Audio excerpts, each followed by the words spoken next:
Welcome to students helpline centre. Okay, तो 2 दिन मुझे टाइम नहीं मिला क्योंकि यहाँ ऑफिस पे बहुत सारे रजिस्टर्ड कैंडिडेट थे कि उनका मुझे जो प्रोसेस है आगे का सीसैप के अप राउंड 2 के बाद जो प्रोसेस है वो करना था, इसलिए मैं वीडियो बना नहीं पाया। लेकिन बहुत सारे स्टूडेंट्स के व्हाट्सअप एंड यूट्यूब पे बहुत सारे कमेंट्स आ गए कि सर हमें कैप राउंड 2 के बाद अगर सीट कैंसिल करनी है तो प्रोसेस क्या करना पड़ेगा, अगर हमने सीट कैंसिल की तो रिफंड कितना आएगा और रिफंड हमें पूरा आएगा या बहुत सारे पैसे कट हो जाएंगे। लेकिन कुछ स्टूडेंट्स के ऐसे भी डाउट थे कि सर जो मुझे सीसैप राउंड 2 में सीट मिली है वो मुझे सीट रखनी नहीं है तो मुझे क्या करना पड़ेगा। ओके, ये सब जो डाउट्स है मैं आपको क्लियर करने वाला। तो पहला डाउट्स क्या है कि सर सीसैप राउंड 2 में मुझे सीट मिली है लेकिन मुझे कॉलेज नहीं लेना। तो आपको कॉलेज नहीं लेना तो उसके लिए आपको मैं क्लियर कर देता हूँ कि आपने जो सीसैप राउंड 2 में यानी कि सीसैप रजिस्ट्रेशन करते टाइम जो 37 फीस भरी थी वो आपको एक भी रुपए रिटर्न नहीं आएगा। तो आप वो सोच समझ के वो डिसीजन ले लीजिए, क्योंकि बहुत सारे स्टूडेंट्स ऐसे बोल रहे हैं कि सर मुझे GFIT का कॉलेज मिला है, IIIT का कॉलेज मिला है, लेकिन वो कॉलेज मुझे ज्वाइन नहीं करना तो मुझे फीस रिफंड मिलेगा। इस केस में आपकी कोई भी फीस रिफंड नहीं मिलती। ओके, तो ये याद रखिए कि आपको जो भी डिसीजन लेना है ये आपको December 1 तक ही लेना है। ओके, December 1 1 दिसंबर तक ही लेना है। इनकेस डेट एक्सटेंड हो सकते हैं, ऐसा इंटीमेशन है। डेट अगर एक्सटेंड हुई तो आप मतलब तब तक डिसीजन ले सकते हैं। लेकिन अगर स्टूडेंट्स को कॉलेज अच्छा नहीं लगा तो प्लीज 35,000 के बारे में मत सोचिए, क्योंकि सेंट्रलाइज प्रोसेस में अगर आपको कॉलेज अच्छा नहीं मिलता तो आप अपने स्टेट ऑफ गवर्नमेंट में जो भी अच्छा कॉलेज है वो कॉलेज आप ज्वाइन कर सकते हैं। लेकिन 35,000 के लिए अगर आपकी मर्जी नहीं है, आपको कॉलेज अच्छा नहीं लगा, नहीं तो आपको ब्रांच पसंद है वो ब्रांच नहीं मिली, तो आप वो डेफिनेटली कॉलेज स्किप कर दीजिए, क्योंकि ये लाइफ का टर्निंग पॉइंट है। 35,000 से कुछ नहीं होता। ओके, लाइफ टर्न हो जाती है अगर अपनी मन की ब्रांच नहीं मिली या अगर मन का कॉलेज नहीं मिला तो आप स्टेट गवर्नमेंट में ट्राई कर सकते हैं या बेटर से रिपीट भी कर सकते हैं IIT। और रिपीट करते टाइम आप ये टारगेट रखिए कि मुझे next year IIT Bombay, IIT Delhi, IIT Kharagpur ही मिलना चाहिए, तभी आप रिपीट कीजिए, वरना रिपीट मत कीजिए। ये भी बोल देता हूँ मैं, क्योंकि मैक्सिमम स्टूडेंट्स रिपीट नहीं करते PCM ग्रुप के, इसलिए बोल रहा हूँ। तो अभी मैं रिफंड केस के बारे में बताने वाला स्टूडेंट्स को, क्योंकि बहुत सारे स्टूडेंट्स के ऐसे डाउट आ रहे सर हमें रिफंड कैसे मिलेगा। तो मैं उनको क्लियर कर देता हूँ। जिस स्टूडेंट्स ने जोसा फर्स्ट में जोसा की तरफ जाता हूँ, बाद में मैं सीसैप की तरफ आऊंगा। जोसा में फर्स्ट राउंड से लेके 7th राउंड तक, फर्स्ट से लेके 7th तक कहीं पे भी उनका सीट विड्रॉ किया होगा उसने, तो उनका रिफंड आ जाएगा 2,000 कट के। आपकी जो 2,000 फीस है वो आपको नहीं मिलेगी, बाकी की जितनी भी फीस भरी आपने वो मिल जाएगी आपको। किस स्टूडेंट्स को मिल जाएगी? जिस स्टूडेंट्स को फर्स्ट से लेके 6th राउंड तक जिसने अपनी एडमिशन की फ्लोटिंग, फ्रीज या स्लाइड किया है, उन स्टूडेंट्स को 2,000 कट करके बाकी का पैसा रिफंड आ जाएगा। और इसमें और एक केस है। केस क्या है? जिस स्टूडेंट्स ने अगर फर्स्ट राउंड में सीट अलॉटमेंट मिली है एंड उसने फ्लोटिंग के लिए 35,000 पे किए, बाद में सेकेंड राउंड में उसको अगर नई सीट मिली है, नई सीट मिली है और उस स्टूडेंट्स को वो कॉलेज में एडमिशन नहीं लेना, कट कर। फर्स्ट से लेके 6th राउंड तक जिस स्टूडेंट्स ने फ्लोट, फ्री, स्लाइड ये किया है, उन स्टूडेंट्स के लिए बोल देता हूँ, जिस स्टूडेंट्स ने फ्लोट किया है उनकी फीस 2,000 कट के रिफंड आने वाली है फ्लोटिंग की। अगर किसी स्टूडेंट्स ने पार्शियल फीस पे की है तो उन स्टूडेंट्स के टोटली 6,000 कट हो जाएगी। और जिस स्टूडेंट्स ने फ्रीज किया है उनका तो पैसा रिटर्न आने का कुछ मतलब ही नहीं रहता, क्योंकि जिस स्टूडेंट्स ने फ्रीज किया है उसको लास्ट राउंड तक विड्रॉ करने के लिए चांस था। ओके, चांस ये था कि आपकी जो फ्लोटिंग फीस है, बाद में जो आपने पार्शियल फीस पे की है, ये दोनों भी फीस आपकी रिफंड कब तक आ जाएगी? 6th राउंड तक। अगर 6th राउंड तक आपने विड्रॉ किया है, अगर 6th राउंड तक आपने विड्रॉ नहीं किया और वो सीट आपकी फ्रीज है तो आपको 6th राउंड तक वहां एडमिशन जाके लेना ही होगा, तभी आपके वो पैसे सेव रहेंगे। वरना आपके जो 35,000 एंड 40,000 वो टोटली आपके लैप्स हो जाएंगे। उसमें 35,000 जो लैप्स होने वाले अपने फ्लोटिंग चार्जेस है और बाद में 40,000 जो है इंस्टीट्यूट के लिए जाएंगे, लेकिन वो आपको एक भी रुपए रिफंड नहीं आएगा। कौन से केस में? अगर आपने ऑप्शन फ्रीज किया है और 6th राउंड के बाद भी आपने कॉलेज ज्वाइन नहीं किया। ओके, तो रिटर्न किसके आएंगे? जिसने फ्लोट किया है, स्लाइड किया है, उनके पैसे रिटर्न आ जाएंगे। कितने पैसे आएंगे रिटर्न? अगर आपने 35,000 फ्लोटिंग के टाइम किया है तो वहां से 2,000 कट हो जाएगी। अगर आपने पार्शियल फीस पे की है तो आपके 6,000 कट होके बाकी के पैसे आपको रिटर्न आ जाएंगे।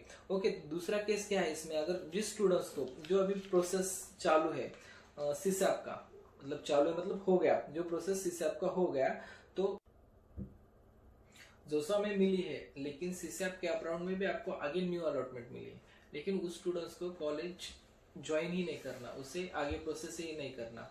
इनके साथ ऐसा भी समझ सकते हैं कि समझो जोसा में जो सीट मिली है उसकी वही सीट रही है, सीसैप 1 में उसको नॉट अलॉटेड चॉइस आ गया, तो उस स्टूडेंट्स को अगर सीसैप 2 में पार्टिसिपेट नहीं करना तो उसको उसको क्या करना पड़ेगा कि वही अपनी सीट सिलेंडर करनी पड़ेगी।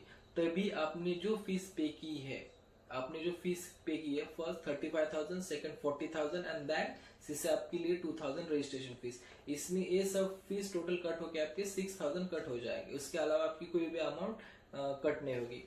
कब? जब सीट सिलेंडर करोगे तब, उसके पहले नहीं होगी। तो आपको सेकेंड राउंड ज्वाइन करने के पहले ये सोचना चाहिए था। ओके, अभी थर्ड केस के बारे में मैं बात करता हूँ। जो भी स्टूडेंट सीसैप राउंड फर्स्ट में अलॉटेड हो चुके हैं और उनको सेकेंड राउंड जाना नहीं है, उनको यहीं पे एडमिशन प्रोसेस स्टॉप करना है, वो भी स्टूडेंट्स अपनी जो 37,000 पे किए, वो 35,000 उनके सॉरी 37,000 उन्होंने जो पे किए उसमें से सिर्फ 2,000 आपके डिडक्ट हो जाएंगे, बाकी की फीस आएगी वापस। ओके, किस स्टूडेंट्स के लिए? जो डायरेक्टली जोसा पार्टिसिपेट नहीं किए और डायरेक्टली सीसैप में आ गए, तो उन स्टूडेंट्स को उनके जो 37,000 में से 2,000 लेस होंगे और बाकी की जितनी भी फीस है अब उनको रिफंड मिल जाएगी। और अभी ये रिफंड कैसा मिलेगा? बहुत सारे स्टूडेंट्स ऐसे बोल रहे हैं कि सर वो रिफंड कब आएगा, रिफंड कब आएगा, हमने मतलब सीट लेनी नहीं है, हमने सीट विड्रॉ की है, सिलेंडर की है, जो भी हो, रिफंड कब आएगा? तो गवर्नमेंट की जो वर्किंग डेज है वो मैक्सिमम 19 वर्किंग डेज के पहले आपको पैसे वापस आ जाएंगे, यानी कि तकरीबन 3 मंथ के पहले आपको पैसे आ जाएंगे। बिफोर 3 मंथ आपको टोटल अमाउंट, आफ्टर 3 मंथ जाता ही नहीं है अमाउंट, ये गवर्नमेंट की हर साल की पॉलिसी है। उसके पहले आपको फीस जो भी है वो आपकी वापस आ जाएगी। अभी बहुत सारे स्टूडेंट्स ऐसे भी है कि सर हमने मतलब स्पेशल राउंड मतलब फर्स्ट राउंड ज्वाइन किया, सेकंड राउंड ज्वाइन किया, लेकिन जो फीस भरी है वो टोटल फीस वापस आएगी क्या? वो टोटल फीस आती नहीं वापस। वो टोटल आपकी जो फीस है उसमें से 2,000 सीसैप रख के लेता है और बाकी की जो प्रोसेस है वो इंस्टीट्यूट रख के लेता है, उतने ही प्रोसेस आपकी सिलेंडर करने के बाद वापस आ जाती है। उसके अलावा कोई भी आपकी अमाउंट वापस नहीं आएगी। नेक्स्ट, रिफंड का प्रोसेस क्या है? समझो अगर आपको पार्शियल फीस आपने पे की, बाद में आपने अपना ऑप्शन भी फ्लोट किया वाला है और आपको कॉलेज को रिपोर्टिंग करनी है। कॉलेज को रिपोर्टिंग करते टाइम कॉलेज की कुछ एक अमाउंट है, ज्यादा से ज्यादा 5,000, 7,000, 15,000, एक हाईएस्ट अमाउंट है 20,000 तक, ये अमाउंट आपको पे करनी है। और उस टाइम आपको डॉक्यूमेंट वेरिफिकेशन भी करवाना है, वहां पे आपको एलिजिबिलिटी भी चेक करनी है। अगर समझो उस प्रोसेस में अगर आप डिस्क्वालिफाइड होते हैं, आपकी एलिजिबिलिटी फुलफिल नहीं होती, या आपने जो डॉक्यूमेंट सबमिट कर रहे हैं वो अगर फुलफिल नहीं है, इंस्टीट्यूट कुछ उसमें क्यूरी निकालता है या आपका वेरिफिकेशन कंफर्मेशन नहीं होता, तभी भी आपका एडमिशन कैंसिल हो जाता है। उस केस में आपको 6,000 कट करके बाकी की प्रोसेस पैसे वापस आ जाएंगे। क्योंकि ऐसा क्यों होता है? क्योंकि बहुत सारे स्टूडेंट्स है कि टाइम पे रिपोर्टिंग नहीं करते, और जो स्टूडेंट्स कॉलेज को रिपोर्ट कर रहे हैं बाद में जो कॉलेज ने क्यूरी इरेज की है वो मेल पे ध्यान ही नहीं दे रहे। इसकी वजह से कॉलेज एक बार मेल कर रहा है, 2 बार मेल कर रहा है, फिर भी उनकी अगर क्यूरी इरेज नहीं हुई तो उनकी सीट बाय डिफॉल्ट कैंसिल हो जाती है। उस केस में आपके 6,000 कट होके बाकी के पैसे वापस आ जाएंगे।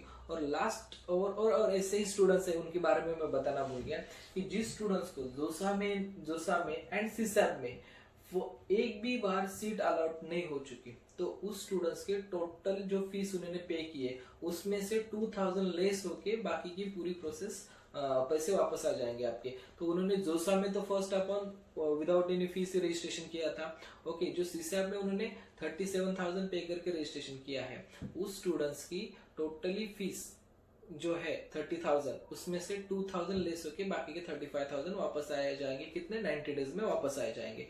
और अभी लास्ट और सबसे इंपॉर्टेंट केस है, वो प्लीज केयरफुली याद रखिए। और उसके पहले मैं आपको एक रिक्वेस्ट करना चाहूंगा, अगर आपको ये वीडियो अच्छी लगी है तो please like, share and subscribe my channel. Okay, क्योंकि मैं इतना आपके लिए मेहनत कर रहा हूँ और आप बस कुछ लाइक भी नहीं कर रहे, शेयर भी नहीं कर रहे, ऐसा गलत बात है। तो please like, share and subscribe my channel. Okay, तो नेक्स्ट सबसे इंपॉर्टेंट केस डिस्कस करने वाले कि किस स्टूडेंट्स को 1 रुपीज भी अमाउंट रिफंड नहीं मिलती।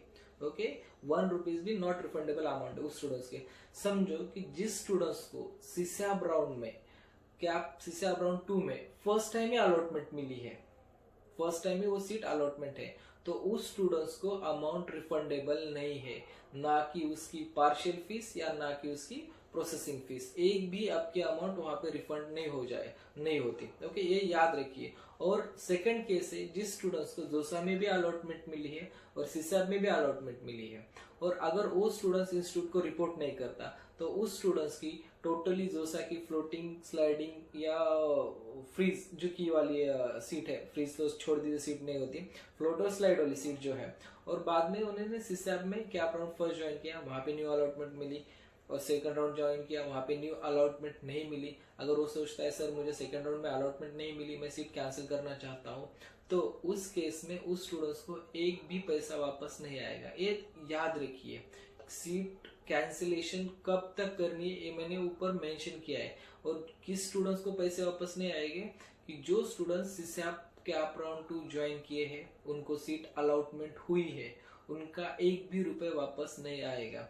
और सब स्टूडेंट, ये जो स्टूडेंट्स है उनको एक तो एडमिशन रिपोर्टिंग करना पड़ेगा, नहीं तो पूरा पैसा छोड़ देना पड़ेगा, उनका एक भी रुपया वापस नहीं आएगा। ये सबसे इम्पोर्टेंट पॉइंट है।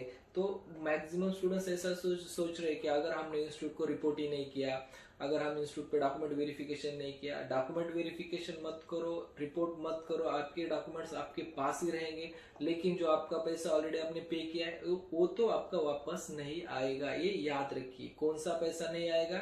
जिसको अभी फर्स्ट टाइम मिली है उनका 37 जाएगा, लेकिन जिसको ऑलरेडी जोसा है सीसैब 1 में सीट मिली है, तो उन्होंने तो ऑलरेडी 35,000 एंड 40,000 पे किए, तो उनका टोटली 75,000 लैप्स हो जाएगा। ओके, तो याद रखिए। और ज्वाइन करते समय आप ये भी याद रखना कि जो मुझे लास्ट राउंड में कॉलेज मिला है वो सच में अच्छा है। एनएफआर रैंकिंग चेक करना, सच में कॉलेज की प्लेसमेंट अच्छी है, कॉलेज का एटमॉस्फेयर अच्छा है, नियर बाय कनेक्टिविटी अच्छी है, या मेरे होम टाउन से लेकर उस कॉलेज तक की जो कनेक्टिविटी है वो अच्छी है, वो सब बात आप एनालिसिस कीजिए और उसके बाद ही उस कॉलेज का आप डिसीजन ले लीजिए। क्योंकि बहुत सारे स्टूडेंट्स क्या है कि सर मुझे कौन सी भी सीट मिलनी चाहिए इसलिए मैंने फॉर्म भरा, अब सीट मिली ले लो, नहीं लेते क्यों? सर वो बहुत दूर है, वो कॉलेज मुझे पसंद नहीं है, मुझे जो ब्रांच चाहिए वो नहीं मिली। भाई अभी इस राउंड में ऐसा कुछ भी नहीं चलेगा। ओके, आपको जो मिली है वो लेना ही पड़ेगा, नहीं तो आपके 35,000 गए। ओके, चलो, thank you for watching and please don't forget subscribe my channel. Okay, thank you.